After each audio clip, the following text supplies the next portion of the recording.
Hello babies, and welcome back to another episode of Read OMC. Today we are continuing with our chapter book, Hope Was Here, and we are on chapter 8. To spin or not to spin? That was the question.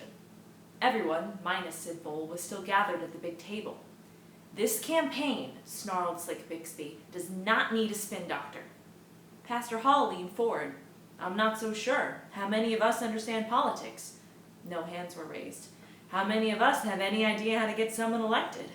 We haven't got money for this, Slick Bixby protested. GT sipped his coffee. Sid said, given what we're trying to do here, he'd lower his rate considerably. He turned to me. What do you think, Hope? Well, I was shocked to be asked, but I knew enough not to shrug. Adults hate it when teenagers do that. I think it's like working with a brilliant, difficult cook, GT. You put up with a lot to get the magic. GT slapped the table and said that was exactly right. Albie Hall shouted, Are you paying this young woman enough? I smiled extravagantly because I can always use more cash. We're ready to order, dear. A woman at the front window booth waved her napkin at me, cutting short my moment in the sun. 5 days passed. Strange days. We'd gotten 227 signatures on the petition, and we're waiting for the official nod from the election board that GT was on the ballot. But, like Sid Bull said, you never stand still in politics. You keep blazing new trails on the campaign front and looking behind you in case the opposition is trying to steal your wallet. Politics gripped the town. Everyone had an opinion about GT, honesty, disease, and why suddenly the tax assessor's office was closed. They're doing something to the dairy's tax records, Braverman shouted. Working at the counter was like hosting one of those angry TV shows where people screamed at each other and no one ever got to finish a thought. Emotion gripped the kitchen, but it wasn't political. Addie introduced her butterscotch cream pie and marinated flank steak to rave reviews. She was pushing perfection out of that kitchen and refining Braverman in the process. My boy, when you're cutting a chicken, you want a clean severing at the bone. You don't want snags or shards breaking off, now do you? No, said Braverman, towering over a raw chicken. A chicken is a gift from God, but only when it is properly prepared. A badly prepared chicken is a gift to no one. Braverman nodded grimly.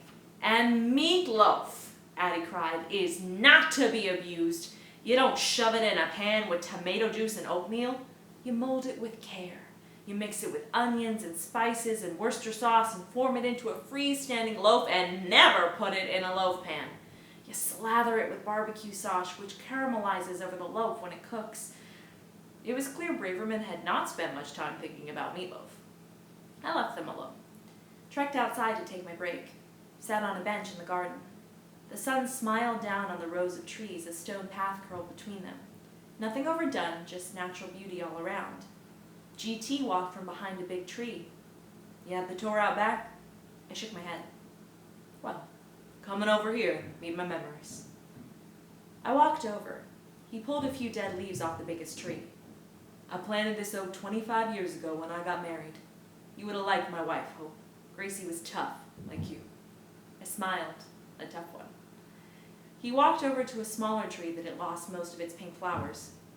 Planted this dogwood 4 years ago when she died. I gulped. I'm sorry. He picked up a pink flower from the ground.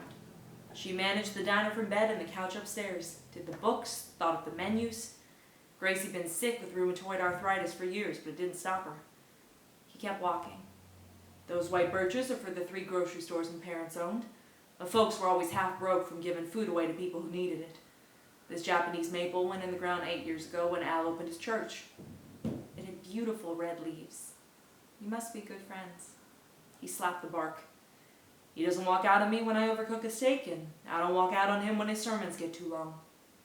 He knelt down, chuckling, scooped up dirt from the ground and let it run through his fingers. I stood there wondering if he could beat the cancer, or if it would beat him. Know why I plant trees? No. I like thinking they'll be here long after I'm gone. All those fine memories pushing up to the sky. I thought about all the times I'd written Hope Was Here above dessert cases, bedroom doors, and on boarded-up windows. A sweet breeze blew, rustling the tree leaves. I hope you're here for the longest time possible, GT. He smiled so full. He had the kind of smile that took over his face. Right then, the back door creaked open and Adam Pulver slumped toward us in all-out grief. GT stood up. "What is it?" Adam shook his head like he was lost. "The election board said 55 of our names had wrong information." He lowered his head. "GT, they say you're off the ballot." "What?" I stormed forward. Adam was close to tears. "I don't know how it happened. We checked every name 3 times. GT sat quietly at the counter, staring into his full coffee cup. Adam kept saying he hadn't meant to mess up. Addie was pained, peering out from the kitchen. Yuri looked miserably into a bustpan of dirty dishes. We are altogether sad. Braverman threw his Milwaukee Brewers hat on the floor. "Millstone got to someone at the election board." Sid Vole ate a toasted pecan roll, hearing everyone out, which surprised me. He popped an ulcer pill and downed it with black coffee. "First lesson in politics. Don't let a locked door stop you. I'd advise a showdown at the election board tomorrow morning. It's the only way." Braverman and I had to work that night, and I wasn't in the mood for hassle. Llewellyn was working too. Skating on the edge was more like it. She looked like she hadn't slept in a week. Her pale face was drawn, her hands were shaking. She guzzled her 4th Coke of the evening. "Are you okay?" I asked. Her eyes seem almost soft. "No," she says, and starts crying. "You want to take a break?" "No." She's crying harder. "I think it might be a good idea." The waitress bell. "Flank steaks up," Braverman says. "That's me, Llewellyn. I'll be right back. My baby's sick, Hope." I stop. "I'm sorry." "She's not eating right, and the doctor says she's not gaining weight like she should. She's 14 months old enough to be sitting up by herself, and she's not doing that either." Oh, the bell again. "Give me a break, Braverman."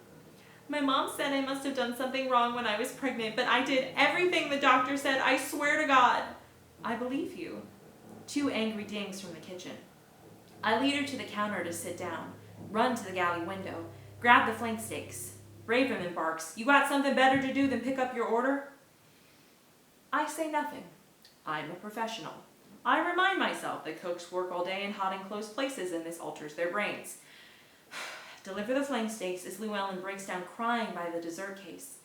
I never thought of her having such a trial. That's when the front door opens and into my life pours an army of laughing, boisterous men who announce they're all from the Elks Lodge, and boy are they hungry. They fill the 8 window booths. In seconds, I'm in the weeds. I ram into 4th gear. Run past Llewellyn, who's a basket case, tell her I'll be with her in a minute, give everyone menus. Calmly tell the Elks that I'm going to get to them one at a time, I swear. "This herd's not going anywhere, little lady," an old elk said, which breaks the others up. I laugh too, although inside I'm dying. I break free, rush to Llewellyn, who says, "I'm too upset to work, Hope. I don't mean to leave you flat. I just don't think..." She's crying again. I grab her hand. "Go home." My head's spinning with sick babies and election boards. 6 more elks take the corner booth. The herd is growing. I run to the kitchen, raise my finger to Braverman. "I've got 4 dozen hungry elks out there that could start a stampede at any minute. Don't push my buttons, Braverman." Do they all have antlers? "They all have menus. Get ready." He swings into action. I shout, "Yuri, I'm in the weeds!" Yuri rushes out from the supply closet, confused. "Explain, please." "Weeds." "Lines like Russia!" "I help for you." I burst from the kitchen, warrior waitress, stand by those booths, yucking it up at bad jokes. "How many elks does it take to change a light bulb?" "None. They can't see in the dark." Flash my pearly whites at them and they grin back. To make it in the food biz, you'd better know about feeding animals. "Welcome, men. Yuri's running with water and setups." "You come from afar?" "Just down the street," the head elk says. I've faced hungry herds before. If a lot of them order the same thing, it'll be easier on me and Braverman. "Just to let you know, we've got a delicious pork chop sandwich and a meatloaf special that is famous up and down the East Coast." That gets them. Meat men order fast. 14 pork chops, 21 meatloaves, 6 burger specials, 7 bows of chili. But there's always a turkey. He was big with an attitude. "I need my order fast," he informs me, checking his watch. No eye contact. What did you order, sir? I just told you. I take a deep breath. I've just taken dozens of orders. You're gonna have to give me a little hint. Begins with P, he says. Pig, I think, pushing down anger. Could that be pork, sir? I don't wait for his answer.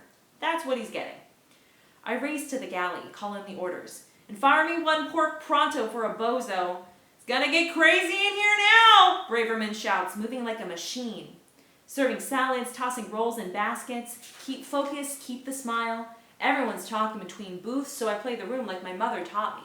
How many want coffee? A sea of hands. I'm gonna make an extra pot. With the most caffeine needy, please raise your hands higher. Good laughs. I pour, grinning. Deliver Bozo Man's pork chop sandwich. He doesn't say thank you. Ding ding. 6 plates layered on my left arm. I make the trip again and again from the kitchen. Is everybody having a good time? I shout. Oh yeah, we sure are. More coffee? Oh yeah. And I move through it. I always do. Braverman doesn't mess up once either. Yuri gets Busman of the Year.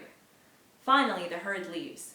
I pick up my excellent tips and wave goodbye like a frontier woman in an old western. I give Yuri a big tip. Waitresses always tip bus people at the end of the shift. I clean the tables and the counter, fill ketchups, mustards, wipe down the coffee urns, walk back into the kitchen. Braverman is chopping onions. He has a lighted candle that casts a weird shadow by the chopping block. His big hands move slow compared with Addie's. He doesn't say anything. I don't either. I wonder where he lives and how he feels about not going to college. Braverman looks at his onion. You did a good job tonight, Hope. So did you. Chop, chop. Look, I'm sorry I yelled at you about the flank steaks. I never once had a cook apologize. It's okay, Braverman. It's been a hard day. You look tired. I'll look up. I can hardly keep my eyes open. I'll let you. All right, my darlings, that is the end of chapter 8 of Hope Was Here. I will see you tomorrow for our next chapter. Love you.